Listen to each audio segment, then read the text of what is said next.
जय परम प्रेममय श्री श्री ठाकुर श्रीचरण समस्त सर्वांगीन मंगल प्रार्थना करी आज आलोचना की आरंभ करने आशा कर समस्त भल अच्छा समस्त दादा माँ मान मोर आंतरिक आनंदित जयगुरु अन्य समस्त को मोर श्रद्धा भक्ति प्रणाम। थरे मु गोटे असुविधार पड़ी मोठू सान जड़े भाई पाखे गली किसी अर्थर साहाय्य से मोर असुविधार कथा सब वृत्तांत शुणिला कहला से भाई एमती कहीं हुए जी सत्मार्ग में जावाक चाहे सद्भाव रहे भल लोक से भगवान बेसी कष्ट दियंती कहीं सी आहरी कहला तार कथाटा मत टे बाधिला माने मु कष्ट अच्छी मु सत्मार्ग चलने चले तेणुक से कहवाक चाहे अर्थात तार कहबार उद्देश्य हूँ भल मनीष कहीं कष्ट पाए। तो आज आलोच्य विषय हूँ भल मनीष कहीं कष्ट पाए। एबे भल मनीष कहले आमे कौन बुझू कौ माने कहती जे भल मनीष कष्ट पाती किए कहती जो माने कहती से कौन भल मनीष से कौन भल मनीष किपरि हंती तार अभिज्ञता अच्छी मनीष कौन मनीष पणियाटा कौन मनीष कौन वास्तव में कष्ट करिकी दुख पाती कष्ट पाती कि यही सब विभिन्न प्रकार कथा आम मान मन में आसे इवन आपण मन भी ये प्रश्न आसीपे कि भल लोक कहीं कष्ट पाती मु तो सब किछि भल करे मो चरित्र भल मु सेवा करे मु त्याग करिछि मु लोकंकर उपकार करे समस्त को समान भाव देखे हेले मोर एते असुविधा कहीं समाज रे गोटे धारणा अच्छी जी भल हुअंती तांकर कोनसी सब किछि भल हुए कोनसी बाधा विपत्ति रहेनी आराम रे जीवन अतिबाहित हुए से कहती किए कहार कथार पड़ती ना कोनसी कहार अन्याय को सह्य करती अन्यायर प्रतिवाद करती ना धैर्य सह्य क्षमा सब अच्छी हेले कहीं मोर एते कष्ट मु तो कहार क्षति करनी मोर कहीं कष्ट यही सब प्रश्न यदि आपंकर मन में अच्छी हेले ठीक जगह अच्छा आज यार पुंखानुपुंख भाव में सुंदर भाव में विस्तारित भाव में आलोचना करा तो आसतु आ बेसी समय देरी न करिकी से बाट को आगे जावा। भल मनीष कष्ट कहीं पाती यही कथाटा जी कहते से निश्चित भाव जड़े भल मनीष को देखी तार जीवन चला जीवनर परिस्थिति कौ परिस्थिति से भल मनीषटी चली पर्यवेक्षण पर्यवेक्षण कलापर से देखि से तांको जीवन रे अनेक कष्ट अच्छी अनेक दुख अच्छी अनेक जंत्रणा अच्छी वेदना अच्छी यही जिनिसटा जितेबाला से लक्ष्य करे सेतेबेले ही से जड़े कहती जे से लोकटी बहुत कष्ट अच्छी नुह कि साधारणतः आम सेमती हो तो जी कष्ट भोगुंट जो भल मनीषटी कष्ट भोगुंट सी हुए तो असुविधार कथा कही पारती किंतु से कष्ट अच्छी कि दुखर अच्छी ना आनंदर अच्छी सेटा हुए तो बहुत कम लोग ही कहती मु तो शुणिनी आउ जी कहती मु बहुत असुविधार अच्छी कष्टर अच्छी मु भल मार्ग रे चलुची भल किछि करुछि किंतु तथापि कष्टर अच्छी मोर मन हुए से लोकटी भल मार्ग रे चलवाटा किपरि चलवाक हुए सत् मार्ग रे जीवाटा किपरि जीवाक हुए सेटा से जानि नथिबे तेणुकरी से गोटे निज मन भीतर गोटे धारणा पोषण करचंती जे मु सत् मार्ग रे चलीची एटा कहीं कहली एटा कहिबार पछरे भी कारण अछि कारण आमे दान करू आमे अनेक को अनेक किछि दू किंतु कोन आमे प्रत्याशा रखुनु आशा रखुनु जे मु ताकू देउची से मते देबनी मु किछि चाहेनी तार उपकार कली जन को साहाय्य कली मते किछि लोड़ा नाही ଆମେ ସେମିତି ଭାବରେ ସାହାଯ୍ୟ କରୁଛୁ କାହାକୁ? କେତେ ଜଣଙ୍କୁ କରୁଛୁ? କାହାର ଆପଦ ବିପଦରେ ପଡ଼ିଲେ ତାକୁ ସେଇଠୁ ଉଠାଇବା ପାଇଁ ସଚ୍ଚୋଟ ଭାବରେ ଆକ୍ଟିଭଲି ଆମେ କେତେ ଜଣ ଆଗେଇ ଯାଉଛୁ? ଆମେ ଯେଉଁମାନେ ଯାଉଛନ୍ତି ସେମାନଙ୍କ ଭିତରେ କେଉଁଠି ନା କେଉଁଠି ଗୋଟେ ସ୍ୱାର୍ଥ ରହୁଛି। ଯଦି ସ୍ୱାର୍ଥ ନାହିଁ ହେଲେ ହିଁ ବାସ୍ତବରେ ସେଇଟା ସତ୍କର୍ମ, ତାଙ୍କ ପାଇଁ କିଛି ଭଲ ଚାହିଁବେ। ଯେମିତି ଏବେ ଗୋଟେ ପ୍ରଶ୍ନ ମୁଁ ଆପଣମାନଙ୍କ ସମ୍ମୁଖରେ ତୋଳି ଧରିବି। ଶ୍ରୀକୃଷ୍ଣ ଓ ସୁଦାମାର କାହାଣୀ ସମସ୍ତେ ଶୁଣିଥିବେ। ସୁଦାମା ଜଣେ ସତ୍ୟନିଷ୍ଠ ବ୍ୟକ୍ତି ଥିଲେ, ଶ୍ରୀକୃଷ୍ଣଙ୍କର ବନ୍ଧୁ ଥିଲେ, ବାଲ୍ୟ ବନ୍ଧୁ, ବ୍ରାହ୍ମଣ ଲୋକ। ସେ ଜ୍ଞାନୀ ପଣ୍ଡିତ ଥିଲେ। ଥରେ ରାଜାଙ୍କ ତାଙ୍କର ଯେଉଁ ଦରିଦ୍ରତା ମାନେ ଗରିବନା ଯେଉଁ ଗରିବ ଭାବରେ ଖାଇବାକୁ କେତେବେଳେ ଖାଉଛି କେତେବେଳେ ଖାଉନି, ଭିକ ମାଗିକି ଆଣୁଛନ୍ତି, ଯେତିକି ମିଳୁଛି ସେତିକି ଖାଉଛନ୍ତି। କେବେ କେବେ ପିଲାମାନଙ୍କୁ ଦେଇ ଦେଉଛନ୍ତି, ନିଜେ ସ୍ୱାମୀ ସ୍ତ୍ରୀ ଦୁଇ ଜଣ ନ ଖାଇକି ରହନ୍ତି। ଏମିତି ପରିସ୍ଥିତି ଭିତରେ ସେମାନେ କାଟନ୍ତି। ଏଇ ଦୟନୀୟ ଅବସ୍ଥା ଦେଖିକିରି ତାର ଜଣେ ବନ୍ଧୁ ତାଙ୍କୁ ରାଜାଙ୍କ ପାଖରେ ନେଇଗଲେ। ଆଉ ସେଇ ଯେତେବେଳେ ଯେଉଁ ରାଜା ଥିଲେ ସିଏ ଜଣେ ନିଜର ମିଥ୍ୟା ପ୍ରଶଂସା ଶୁଣିବାକୁ ବହୁତ ଭଲ ପାଉଥିଲେ। ତାଙ୍କୁ କାମ କ'ଣ ଦେଲେ ନା ରାଜାଙ୍କର ମିଥ୍ୟା ପ୍ରଶଂସା ଗାନ କରିବାର ଅଛି। କିନ୍ତୁ ସେ ସତ୍ୟନିଷ୍ଠ ସତ୍ୟପ୍ରିୟ, ସେ ସତ୍ୟକୁ ରକ୍ଷା କରୁଥିଲେ, ନ୍ୟାୟପରାୟଣ। ସେ ରାଜାଙ୍କର ଏହି ଆଦେଶକୁ ଅମାନ୍ୟ କଲେ, ମାନିପାରିଲେ ନାହିଁ, ରାଜାଙ୍କର ମିଥ୍ୟା ପ୍ରଶଂସା ଗାନ କରିପାରିଲେ ନାହିଁ, ଯେଉଁଥିପାଇଁ କି ତାଙ୍କୁ ଶାସ୍ତି ପାଇବାକୁ କହିଥିଲେ, ପନିଶମେଣ୍ଟ ପାଇଥିଲେ। ତଥାପି ସେ ସତ୍ୟ ପଥକୁ ତ୍ୟାଗ କରିନଥିଲେ। ଏହାପରେ ଆହୁରି ଦେଖାଯାଏ, ଯେତେବେଳେ ତାଙ୍କର ଦୟନୀୟ ଅବସ୍ଥା, ଦାରିଦ୍ରତା ପ୍ରଚୁର ପରିମାଣରୁ ଅତ୍ୟଧିକ ସୀମା ପାର ହୋଇଗଲେ, ସେତେବେଳେ ତାଙ୍କର ସ୍ତ୍ରୀ କହିଲେ ଯେ ଶ୍ରୀକୃଷ୍ଣ ତ ଶୁଣିଛି ସେ ରଜା ତମର ସାଙ୍ଗ, ତମେ ତାଙ୍କ ପାଖରେ କାହିଁକି ଯାଉନ? ସେ କହୁଛି ମୁଁ ତାଙ୍କ ପାଖରେ ତାଙ୍କୁ କାହିଁକି ମାଗିବି, ତାଙ୍କୁ କାହିଁକି କଷ୍ଟ ଦେବି? ତଥାପି ସ୍ତ୍ରୀଙ୍କ କଥାରେ ପଡ଼ି ଶେଷରେ ଚାଉଳ ଭଜା ଟିକକ ନେଇକରି ସେ ରାସ୍ତାରେ ଚାଲିଲେ। ଦୁର୍ଗମ ରାସ୍ତା, କଣ୍ଟକପୂର୍ଣ୍ଣ ରାସ୍ତା, ବାଲି ପଥର, ନଦୀ ନାଳ, ପାହାଡ଼। ବାଟରେ କେତେ ଦିନ ଲାଗିଗଲା, ନ ଖାଇକି ଅନାହାରରେ ଅଛି,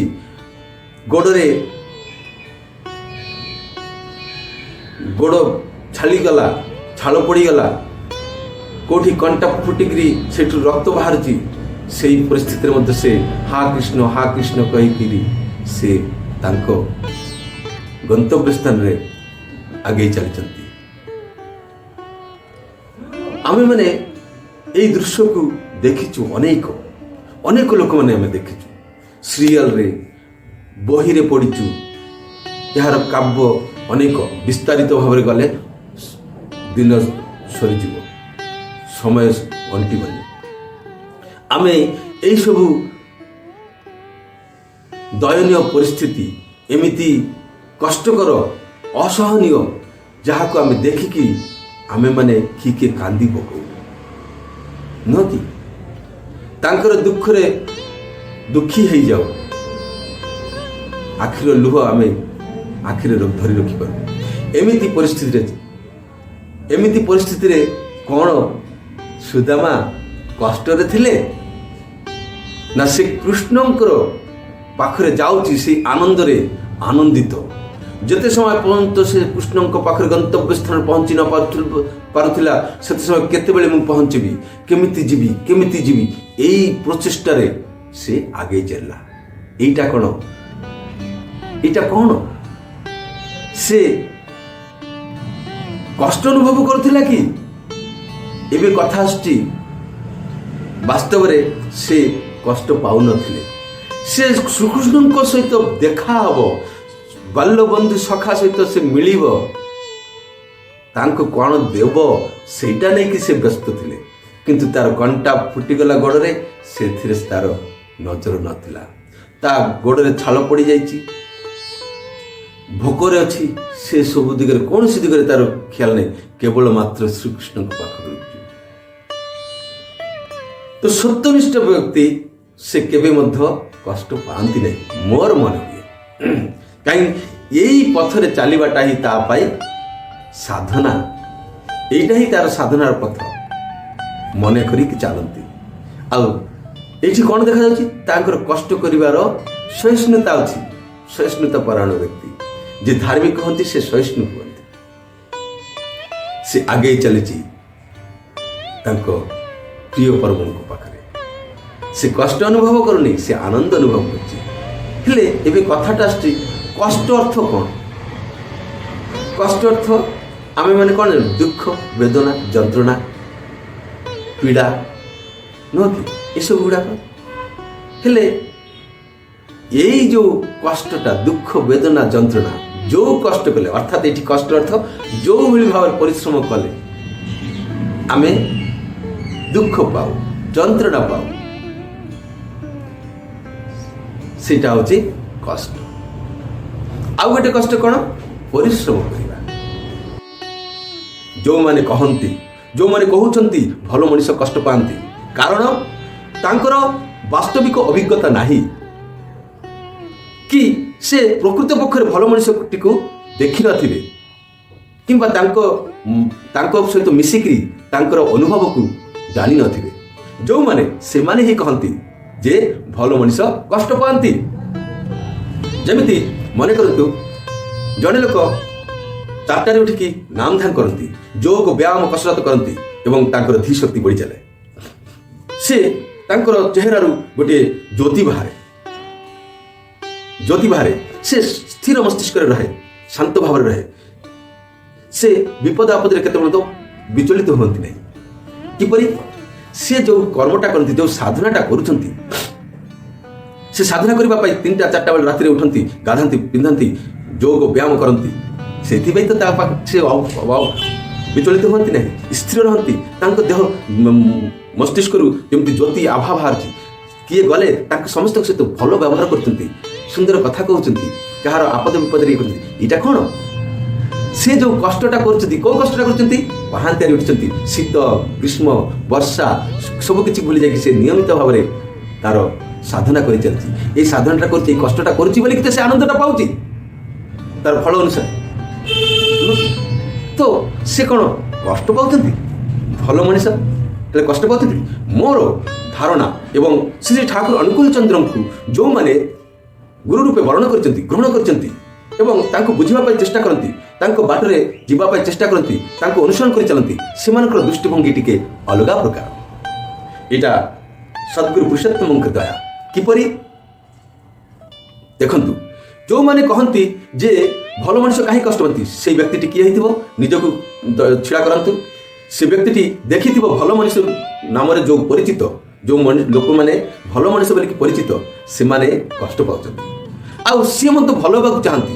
ଭଲ ମଣିଷକୁ ଯେପରି ମଣିଷ ଅନ୍ୟମାନେ ସମାଜରେ ମାନ ସମ୍ମାନ ଇଜ୍ଜତ ପାଆନ୍ତି, ସେସବୁ ଦେଖିକି ତା ମନରେ ବି ଭଲ ହେବାର ଆଶା ଜାଗ୍ରତ ହୋଇଥାଏ।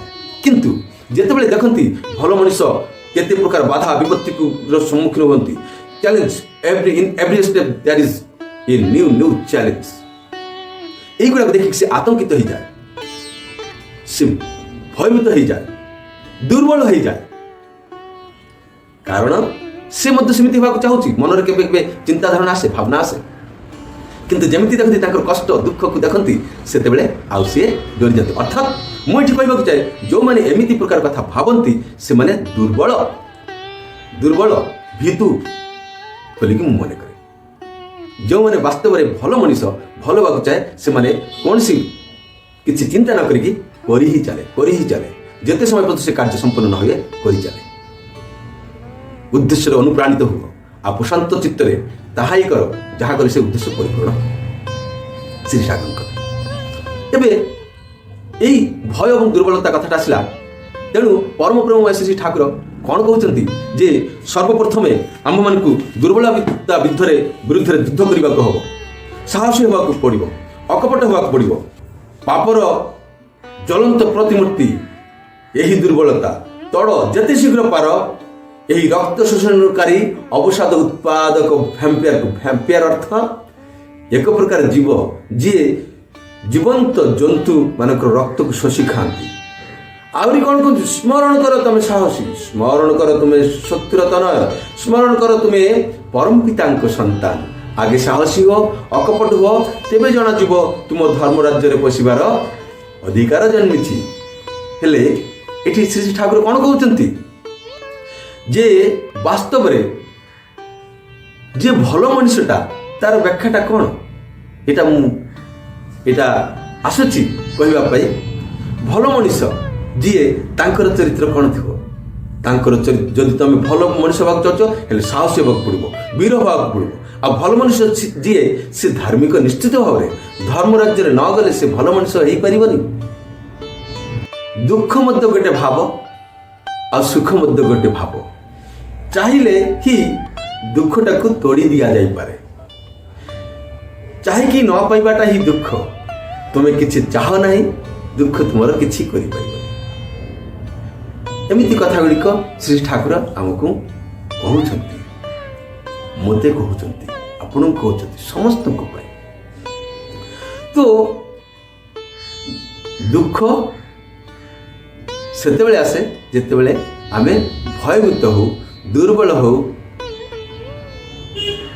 ଆମର ଉଦ୍ଦେଶ୍ୟ ସଠିକ ହୋଇନଥାଏ, ପରିଶ୍ରମଟା କରିବାରେ ଆମେ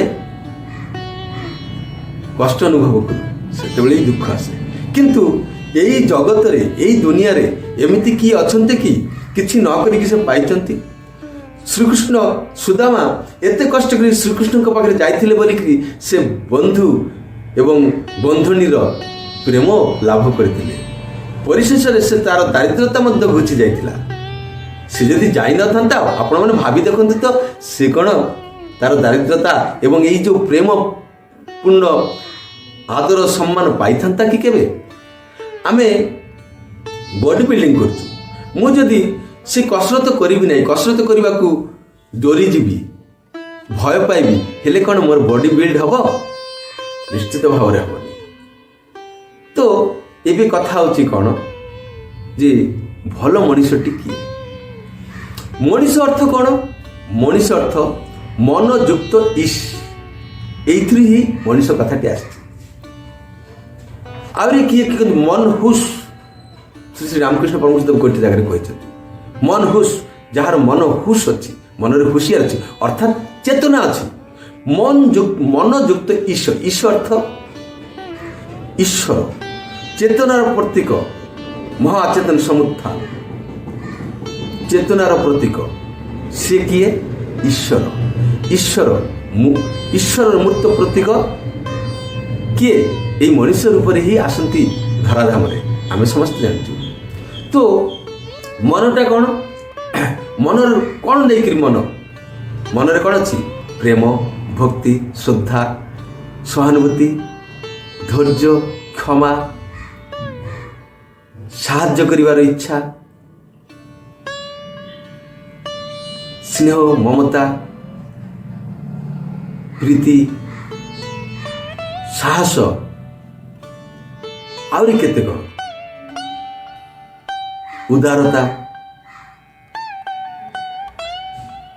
ଆଉ ଏଇ ମନରେ ଆହୁରି ଅନେକ ଜିନିଷ ଅଛି। ସେଗୁଡ଼ିକ କ'ଣ? ହିଂସା, ଦ୍ୱେଷ, ବିଦ୍ୱେଷ, ପରଶ୍ରୀ କାତରତା, କାମ, କ୍ରୋଧ, ଲୋଭ, ମୋହ, ମଦ, ମାତ୍ସର୍ଯ୍ୟ। ଏମିତି ଭାବରେ ଅନେକ ଏହାର ଶାଖା ପ୍ରଶାଖା ବହୁତ କିଛି। ଏଇସବୁ ଭାବନା ଗୁଡ଼ିକୁ ନେଇକି ମନଟା ଯେତେବେଳେ ଇସ୍ ଅର୍ଥାତ୍ ଈଶ୍ୱର, ସେ ଚେତନାର ମୂର୍ତ୍ତ ପ୍ରତୀକ, ଆଦର୍ଶ, ଭଗବାନ ବା ଈଶ୍ୱର, ସତ୍ୟ, ଯାହା ବି କୁହନ୍ତୁ ତାହା ସହିତ ଲାଗି ରହେ। ସେଇ ଆଡ଼କୁ ଯେମିତି ଚିନ୍ତା, ଯେମିତି ଭାବନା, ମନଟା ସେ ଆଡ଼କୁ ଯାଏ। ଏଇ ଯେଉଁ ସଦ୍ଭାବନା ଗୁଡ଼ିକ ଅଛି, ଚେତନା ଅଛି, ଈଶ୍ୱର ଅର୍ଥାତ୍ ଚେତନାର ମୂର୍ତ୍ତ ପ୍ରତୀକ, ସତ୍ତାର ମୂର୍ତ୍ତ ପ୍ରତୀକ, ତାହା ସହିତ ଲାଗି ରହେ, ସେତେବେଳେ ସେ ଭଲ ବାଟକୁ ଯାଏ। ଆଉ ଯେତେବେଳେ ଦେଶ ବିଦେଶ, ଏଇ ଯେଉଁ ଅସତ୍ ଭାବନା ଗୁଡ଼ିକ ଅଛି ତାର ପ୍ରଭାବରୁ ପ୍ରଭାବିତ ସେତେବେଳେ ଅସତ୍ ଆଡ଼କୁ ଯାଏ, ସେତେବେଳେ ମଣିଷ ଆଉ ଭଲ ରହେ ନାହିଁ, ସେ ଅନ୍ୟ ବାଟକୁ ପଳାଏ, ଅବାଟକୁ ପଳାଏ। ତ ମଣିଷର ଅର୍ଥ ଆଉ ଭଲ ମଣିଷ କିଏ ଏଇଟା ବୁଝିଗଲା। ହେଲେ ଭଲ ମଣିଷ ଭିତରେ ଡର ନାହିଁ, ଭୟ ଏବଂ ଦୁର୍ବଳତା ନାହିଁ। ଭୟ ଏବଂ ଦୁର୍ବଳତା କୋଉଠୁ ଆସେ? ଅସତରେ ଆସକ୍ତିରୁ ହିଁ ଭୟ ଏବଂ ଦୁଃଖ ଆସେ, ଭୟ ଏବଂ ଦୁର୍ବଳତା ଆସେ। ସତ୍କର୍ମ ସତ୍ଚିନ୍ତାରେ ନିମଜ୍ଜିତ ହୁଅ, ଏଇ ଭୟ ଏବଂ ଦୁର୍ବଳତା ତୁମର କିଛି କରିପାରିବନି। ଶ୍ରୀ ଠାକୁରଙ୍କ କଥା। ତ ଏବେ କଥା ହେଉଛି ଭଲ ମଣିଷଟା କ'ଣ ଆମେ ସେଟା ଜାଣିଲେ। ଭଲ ମଣିଷ, ମଣିଷ କିଏ ଆଉ ଭଲ ମଣିଷ କ'ଣ? ଏବେ ଦେଖନ୍ତୁ ଶ୍ରୀ ଠାକୁର ଯେଉଁ କହିଛନ୍ତି, ଆଗେ ସାହସୀ ହୁଅ, ଅକପଟ ହୁଅ, ବୀର ହୁଅ, ସ୍ମରଣ କର ତମେ ପରମ ପିତାଙ୍କ ସନ୍ତାନ, ମନ ମୁହଁ ଏକ କର, ତେବେ ତମର ଧର୍ମରାଜ୍ୟରେ ପଶିବାର ଅଧିକାର ଜନ୍ମିଛି, ନହେଲେ ହବନି। କିନ୍ତୁ ଯଦି ଆମ୍ଭେମାନେ ଦୁର୍ବଳ ଚିତ୍ତ ହେଇଥିବୁ, ଭୟ ରହିଥିବ, ହେଲେ କ'ଣ ହବ? ସେ ସନ୍ଦେହର ଶିକାର ହୁଏ। ଶ୍ରୀ ଠାକୁର କହୁଛନ୍ତି, ହଟିଯିବାଟା ବରଂ ଦୁର୍ବଳତା ନୁହେଁ, କିନ୍ତୁ ଚେଷ୍ଟା ନ କରିବା ହିଁ ଦୁର୍ବଳତା। ତୁମେ କୌଣସି କିଛି କରିବାକୁ ପ୍ରାଣପଣେ ଚେଷ୍ଟା କରି ମଧ୍ୟ ଯଦି ବିଫଳ ମନୋରଥ ହୁଅ, କ୍ଷତି ନାହିଁ, ତୁମେ ଛାଡ଼ ନାହିଁ। ଏହି ଅମ୍ଳାନ ଚେଷ୍ଟା ହିଁ ତୁମକୁ ମୁକ୍ତି ଆଡ଼କୁ ନେଇଯିବ। ତ ଏଇଠି ଭଲ ମଣିଷ କାହିଁକି କଷ୍ଟ ପାଆନ୍ତି, ଏଇଟାକୁ ବୁଝିବାର ଅଛି। ଭଲ ମଣିଷ ତାଙ୍କର ଉଦ୍ଦେଶ୍ୟ, ଯିଏ ଭଲ କର୍ମ କରେ ବୋଲିକି ଭାବନ୍ତି ମୁଁ ଭଲ, ହେଲେ ତାଙ୍କର କେଉଁ ପରିସ୍ଥିତିରେ ସେ ଭଲ କର୍ମଟି କରୁଛନ୍ତି? ଦାନ, ଧ୍ୟାନ, ସେବା, ଶୁଶ୍ରୂଷା, ତ୍ୟାଗ, ବୈରାଗ୍ୟ କାହିଁକି କରୁଛନ୍ତି? ସେ କେଉଁ ଉଦ୍ଦେଶ୍ୟରେ କରୁଛନ୍ତି? କେଉଁ ପରିସ୍ଥିତିରେ ରହିକି କରୁଛନ୍ତି? କିପରି ଭାବରେ କରୁଛନ୍ତି?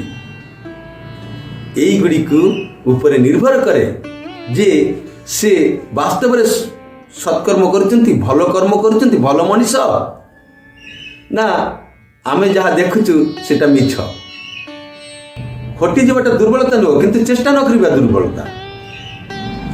ଆମକୁ ଏଇ ଦୁର୍ବଳତା ଆମମାନଙ୍କୁ ପାଇ ବସନ୍ତି। ଦୁର୍ବଳ ମନ ଚିରକାଳ ହିଁ ସନ୍ଦିଗ୍ଧ, ସେମାନେ କଦାପି ନିର୍ଭର କରିପାରନ୍ତି ନାହିଁ। ବିଶ୍ୱାସ ହରାଇଛନ୍ତି, ପ୍ରାୟ ରୁଗ୍ଣ କୁଟିଳ ଇନ୍ଦ୍ରିୟ ପରବଶ ହୋଇପଡ଼ନ୍ତି। ସେମାନଙ୍କ ନିକଟରେ ସାରା ଜୀବନଟା ଜ୍ୱାଳାମୟ। ଶେଷରେ ଅଶାନ୍ତିରେ ସୁଖ ଦୁଃଖ ଡୁବିଯାଏ। ସୁଖ କ'ଣ ଦୁଃଖ କ'ଣ କହିପାରନ୍ତି ନାହିଁ। କହିଲେ ହୁଏତ କହନ୍ତି ବେଶ୍, ତାହା ମଧ୍ୟ ଅଶାନ୍ତି। ଅବସାଦରେ ଜୀବ କ୍ଷୟ ହୋଇଯାଏ। ଦୁର୍ବଳ ହୃଦୟରେ ପ୍ରେମ ଭକ୍ତିରେ ସ୍ଥାନ ନାହିଁ। ପରର ଦୁର୍ଦ୍ଦଶା ଦେଖି, ପରର ବ୍ୟଥା ଦେଖି, ପରର ମୃତ୍ୟୁ ଦେଖି ନିଜର ଦୁର୍ଦ୍ଦଶା, ବ୍ୟଥା ବା ମୃତ୍ୟୁର ଆଶଙ୍କା କରି ଭାଙ୍ଗି ପଡ଼ିବା, ଝାଉଳି ପଡ଼ିବା ବା କାନ୍ଦି ଆକୁଳ ହେବା, ସେ ସବୁ ଦୁର୍ବଳତା। ଯେଉଁମାନେ ଶକ୍ତିମାନ ସେମାନେ ଯାହା ବି କରନ୍ତି, ସେମାନଙ୍କର ନଜର କିନ୍ତୁ ନିରାକରଣ ଆଡ଼କୁ, ଯେପରି ସେସବୁ ଅବସ୍ଥାରେ ଆଉ କେହି ବିଧ୍ୱସ୍ତ ନ ହୁଅନ୍ତି। ପ୍ରେମର ସହିତ ତାହାର ହିଁ ଉପାୟ ଚିନ୍ତା କର, ଯେପରି ବୁଦ୍ଧତମଙ୍କର ହୋଇଥିଲା। ଏହା ହିଁ ହେଉଛି ସବଳ ହୃଦୟର ଦୃଷ୍ଟାନ୍ତ।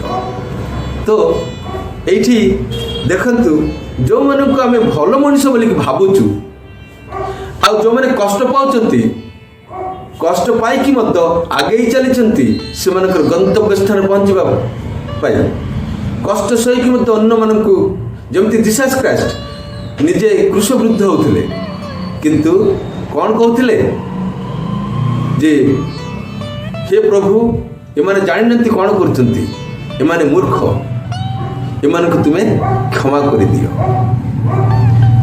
କିନ୍ତୁ ଯେଉଁମାନେ କ୍ରୁଶବିଦ୍ଧ କରିଛନ୍ତି ସେମାନଙ୍କ ପାଇଁ ସେ ମଙ୍ଗଳ ପ୍ରାର୍ଥନା କରୁଛନ୍ତି। ତେଣୁ ପରମ ପ୍ରେମମୟ ଶ୍ରୀ ଠାକୁର କହୁଛି, ପରମ ପିତାଙ୍କ ନିକଟରେ ପ୍ରାର୍ଥନା କର, ତୁମର ଇଚ୍ଛା ହିଁ ମଙ୍ଗଳ। ମୁଁ ଜାଣେ ନା କେଉଁଥିରେ ମୋର ମଙ୍ଗଳ ହୁଏ, ମଙ୍ଗଳ ହେବ। ମୋ ଭିତରେ ତୁମର ଇଚ୍ଛା ହିଁ ପୂର୍ଣ୍ଣ ହଉ, ଆଉ ତା ପାଇଁ ତୁମେ ରାଜି ରୁହ, ଆନନ୍ଦରେ ରହିବ, ଦୁଃଖ ତୁମକୁ ସ୍ପର୍ଶ ବି କରିବ ନାହିଁ। जो मनीष भितर विश्वास नाही, निर्भरता नाही, से माने केबे मध्य यही प्रकार भाव में प्रार्थना करि परिबनी जे हे प्रभु, हे पिता, मु जाने ना मोर कौथिरे मंगल अच्छी, तुमर इच्छा ही मो भितर पूर्ण हो। यही भाव में समर्पण हुआ निर्भर करि पारंती नहीं, कारण विश्वास हजि बसछि। तेणु भल मनीष केवल मनीष हेले हेबनी, केवल भल हेले हेबनी, कर्म करने पड़ो, कष्ट करने पड़ो। आई सब कथा भितर आम कौन बुझीपु जे भल मनीषर कष्ट कर शक्ति अच्छी, सामर्थ्य अच्छी, क्षमता अच्छी। दुख, कष्ट, धैर्य सबकि भीतर अच्छी, से लगी से आग को जापारती। यार परम शत्रु किए? दुर्बलता और भय। दुर्बलग्रस्त हेले, भयभीत हेले आमे माने अन्यर दुख देखिकी, अर्थात भल मनीषर कष्ट देखी आमे भयभीत होचु।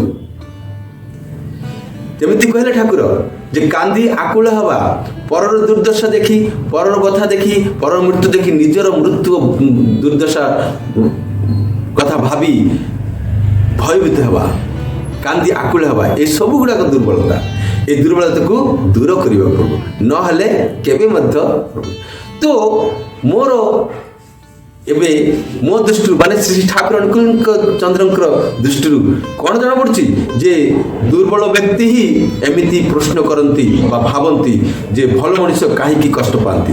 एबे कथा अच्छी भल मनीष हो आमे जहाँ देखुचु कष्ट पाती, किंतु से कष्ट मन करंतु जोटा कष्ट वास्तव में से कष्ट पाउचंती, से कष्ट मत बदली जाए, से कष्ट मत रहे ना। किपरि? सद्गुरु लाभ हेले, सद्गुरु लाभ हेले कर्मफल बदली जाए। किपरि?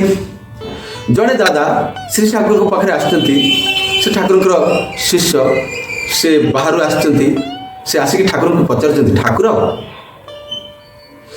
अनेक समय निजर भूल जानिकी आमे सुधरे पारु, से मनरे कष्ट हुए। याठारु जो मैंने दीक्षित नुहंती से माने खाऊचंती, पीउचंती, कर्म करुचंती, बहुत भल अच्छी, से मन भितर गोटे आत्मसंतुष्टि अच्छी। से श्री ठाकुर कहते छेली, पुरुष छेली को जिते बलि दि जाए, बंगला रे ताको कहते पाठा, ताकू जो बलि दि जाए ता पूर्व ताकू धान दुबा आहरी केते कौन खाइबा दि जाए। मु निजे आखिरे देखी सेतेबेले आगरे मुझे पिला थी सेतेबेले कदली गछ गोटे कटा होता, से कदली गछ उपर से छेलीर मुंडटा को रखिकी काटती मु देखी। मु गोटे दृश्य देखिली जे सेई गुड़ाक सब रेडी होइछि, याडे जे काटिबो सीए दारे से अस्त्र रे धार देउछंती, सेपटे छेलीटे बंधाइछि आउ ताकू गछ लता पत्र खाइबाकू दिया जाइछि। से प्रशांत चित्र आनंद रे खाउछंती, याडे किंतु तार ताकू बलि देबा पाई याडे अस्त्र तैयारी होछि। श्री ठाकुर कहउछंती जे सेई छेलीटी सेतेबेले मते प्रशांत चित्तरे से धान दुब्बा खाऊ थाए। मनीष माछ धरती, से माछर आहार बर्षी पकईकी माछ धरती, माछटी जितेबाला सेटा गिलती सेतेबाला से मध्य परमानंद रे से टपके गिलती। किंतु ताकू कौन जना अछि जे भविष्यत रे एई खाइबाटा तार सत्ता रक्षा पाई केतेटा अनुकूल हब। तमे भल काम दाम करुच, खाऊच पीउच, जो मैंने दीक्षा नहीं नांती, मंत्र नहीं नांती, गुरु नांती, से माने खाऊचंती पीउचंती कर्म करती भल अछंती, सेमानक क्षेत्र में मध्य यही भली एमानक भली अवस्था हब। किपरि? जेतेबेले एबे हुए तो सेमाने पूर्वर्जित बा भल कर्म करथिले, से भल कर्मर फल भोग करछंती, କିନ୍ତୁ ଏବେର ଅପକର୍ମର ଫଳ ଯେତେବେଳେ ତାଙ୍କ ମୁଣ୍ଡ ଉପରେ ଧଡ଼ଫଡ଼ ହେଇକି ପଡ଼ିବ, ସେତେବେଳେ ସେ ନିଜର ଜୀବନକୁ ସମ୍ଭାଳି ପାରିବନି, ଭାରସାମ୍ୟତା ହରାଇ ବସିବ, ହୁଏତ ଆଉ ସମ୍ଭାଳି ପାରିବନି। ସେତେବେଳେ ସେଇ ଭାଇଙ୍କର ନାମ ଥିଲା ଉମେଶ ଦା। ଉମେଶ ଦା କହିଲେ, ଠାକୁର ଅପକର୍ମ କରିକି ମଧ୍ୟ ତ ବହୁତ ଲୋକ ଭଲ ଅଛନ୍ତି, ବେଶ ଜୀବନକୁ କଟେଇ ଦେଉଛନ୍ତି। ଶ୍ରୀ ଠାକୁର କହୁଛନ୍ତି, କର୍ମଫଳ ସବୁବେଳେ ହାତରେ ହାତରେ ଦେଖାଯାଏନି, ଧରା ପଡ଼େନି। ଆଜି ହୁଏତ ତାର ଭଲ କର୍ମର ଫଳ ଭୋଗୁଛନ୍ତି, କିନ୍ତୁ ଯେତେବେଳେ ଅପକର୍ମର ଫଳ ହୁଏତ ପରେ ଭୋଗ କରିବାକୁ ପଡ଼ିବ। ମୋଟାମୋଟି କଥା, କର୍ମଫଳ ଭୋଗ କରିବାକୁ ହିଁ ପଡ଼ିବ, କିନ୍ତୁ ସଦ୍ଗୁରୁ ଲାଭ ହେଲେ କର୍ମଫଳ ବଦଳିଯାଏ। ଉମେଶ ଦା ପୁଣି ପ୍ରଶ୍ନ କରିଛନ୍ତି, ଏଇଟା କିପରି ଠାକୁର?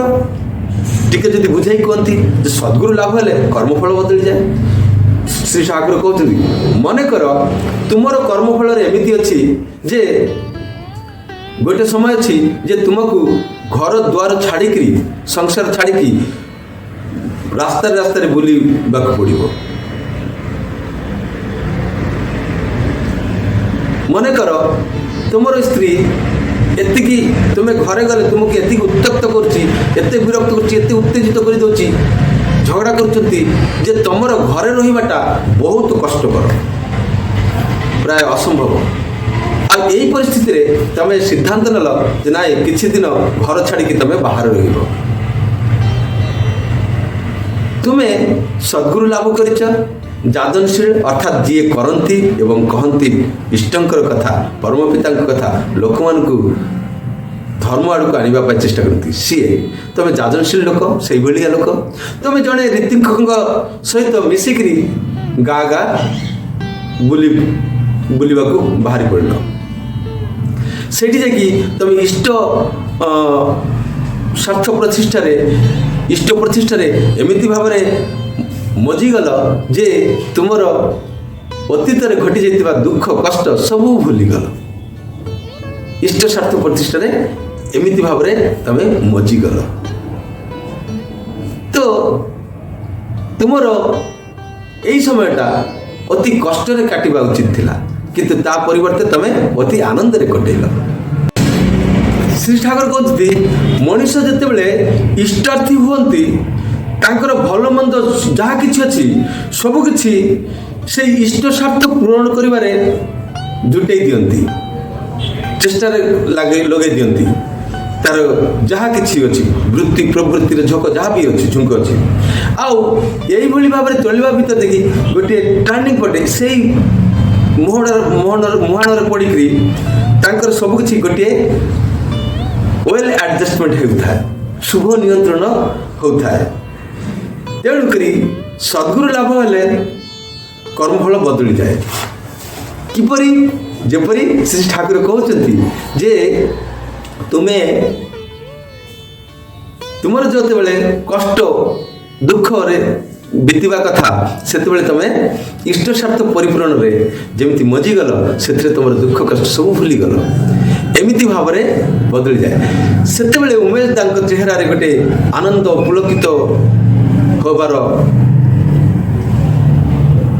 ପୁଲକିତ ହେଇଯିବା ଭଳି ମୁଖ ବା ଚେହେରାରେ ଦୃଶ୍ୟମାନ ହେଲା। ସେ ଖୁବ୍ ଆନନ୍ଦିତ ହେଇଗଲେ, ଉତ୍ସାହିତ ହେଲେ ଏବଂ ଶ୍ରୀ ଠାକୁରଙ୍କୁ ପଚାରିଲେ, ଠାକୁର, ମୁଁ ତ ଆପଣଙ୍କୁ ମୋ ବିଷୟରେ କିଛି କହିନାହିଁ, କିନ୍ତୁ ଆପଣ ଏଇଟା ଜାଣିଲେ କିପରି? ଆପଣ ଯେଉଁ ଉଦାହରଣ ଦେଲେ, ଯେଉଁ ଉପମାଟି ଦେଇକି ବୁଝେଇଲେ ମୋତେ, ଏଇ କଥାଗୁଡ଼ିକ ସମ୍ପୂର୍ଣ୍ଣ ମୋର ବ୍ୟକ୍ତିଗତ, ମୋର ସହିତ ଘଟିଛି।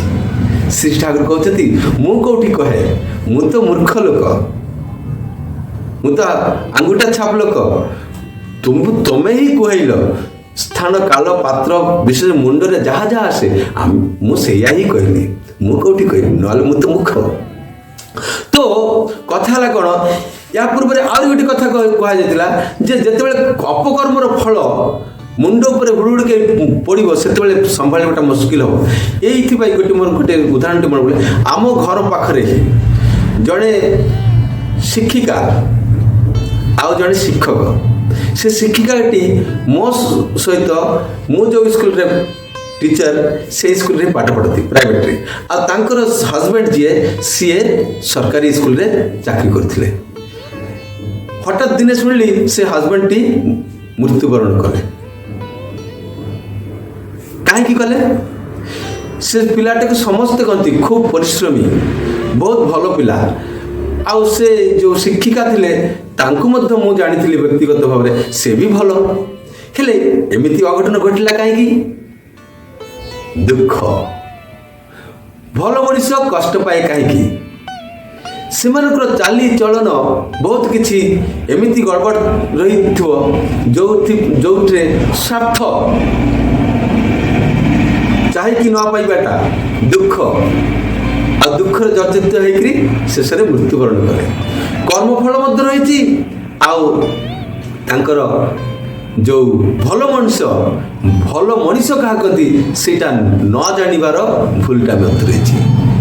तेणुक श्री श्री ठाकुर अनुकूल चंद्र को धरिले एमिति आम मान जो मैंने ठाकुर को धरी अनेक जीवन में एमिति अनेक परिस्थिति आसी मोर विश्वास मोर भी आसी जो समय कि सुइसाइड करने को मन होता है दुख कष्ट जंत्रणा एत जर्जरित हो जाऊ आम कौन करूँ बुझीपारू आई परिस्थिति अधिकांश लोक मैंने कौन करती ना निशाग्रस्त होती मद पियंती गंजा पियंती किंबा सुइसाइड कर दियंती किंबा डिवोर्स हो जाए संसार भांगी चुरमार हो जाए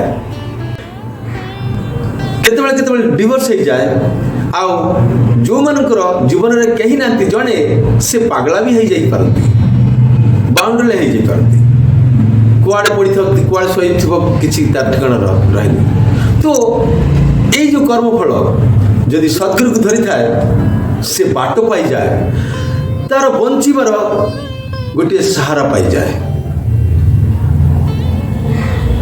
तो मनीष कहीं मध्य पूरा भल नुह कि किए खराब नुह मनीष जन्म पाइचु साधना करने लड़ी की आग को जीवा ही आम मानकर तेणु भल मनीष कष्ट पाए ना भल मनीष मो हिसाब से कष्ट पाए ना से जेते भी कष्ट आसू सहीबार क्षमता अच्छी तेणुक मोर मु गोटे हाथ में 10 किलो उठे पारे किंतु जार शक्ति बेसी अच्छी से गोटे हाथ में गोटे क्विंटाल उठे 100 किलो उठे दी पारती। तो आमको ये सामर्थ्य शक्ति बढ़ेबा पड़ो जी 100 किलो गोटे हाथ में टेकी दिखती तो बिल्कुल कष्ट लगे किंतु मोर क्षमता कम मु 10 किलो उठेबा गले मु तलू खसी पड़ी मु कौन भावी से केमिति भाव में उठे जाऊँगी तार शक्ति बढ़ाई खाई पी कसरत करी बॉडी बिल्डिंग करी से तार शक्ति सामर्थ्य बढ़ाई हेले मुझे सेमती उठेबा चाहिए मत भाया कसरत करने आ तार कसरत जिते मुझे देखुची से आतंकित हो दुर्बल हो जाऊँगी भयभीत हो जाऊँगी आईटा करने जिते कष्ट लगे से कथा भाविकी आम भीतर दुख शोक आस। तो भल मनीष केबे मत कष्ट पाए ना कौन बुझागला भाई दादा माँ मैंने कहतु भल मनीष कष्ट पाती कष्ट तो करने ही जीवन माने परिश्रम ले कष्टा कौन वास्तविक कष्ट कौन दुख वेदना जंत्रणा ज्वाला अवसाद हेले कष्ट करी जो मैंने भल मनीष कष्ट करती एवं कौन पाती आनंद ही आनंद पाती जमती सुदामा आउ से पथरे जदि सद्गुरु था हेले आमर कष्टटा माने दुख जंत्रणाटा भी सुखरे परिणत हो जाउची। आज पेतिकी आशा करे आपण समस्त भल लगी भल लगे निश्चित भाव में सब्सक्राइब लाइक कमेंट और शेयर करेंगे निश्चित भाव में ठीक अच्छे। तो जीवन में आम मैंने भीतर जो दुर्बलता भय अच्छी ताकू दूर करवा तोड़ी खेलवाई जड़े से ईश्वर मूर्त प्रतीक सत्ता सच्चिदानंदमय सत्तार परिपोषक ताही धर्म मूर्त हुए आदर्श रे आदर्श जीवंत आदर्श श्री ठाकुर अनुकूल चंद्र ଆଉ ଆଦର୍ଶର ଅନୁର କାରଣେ ଧୃତି ଧାରଣ କରିବାର କ୍ଷମତା ଅର୍ଥାତ୍ ଧର୍ମ ଆଡ଼କୁ ଆଗେଇ ଯିବାର କ୍ଷମତା। ଧର୍ମ ଆଉ କିଛି ନୁହଁ, ଜୀବନରେ ବଞ୍ଚିବା ଓ ବଢ଼ିବା ହିଁ ଧର୍ମ। ଏହା ହିଁ କହିଛନ୍ତି ଶ୍ରୀ ଠାକୁର ଅନୁକୂଳ ଚନ୍ଦ୍ର। ସମସ୍ତେ ଭଲ ରହିବେ। ଜୟ ଗୁରୁ। ବନ୍ଦେ ପୁରୁଷୋତ୍ତମ।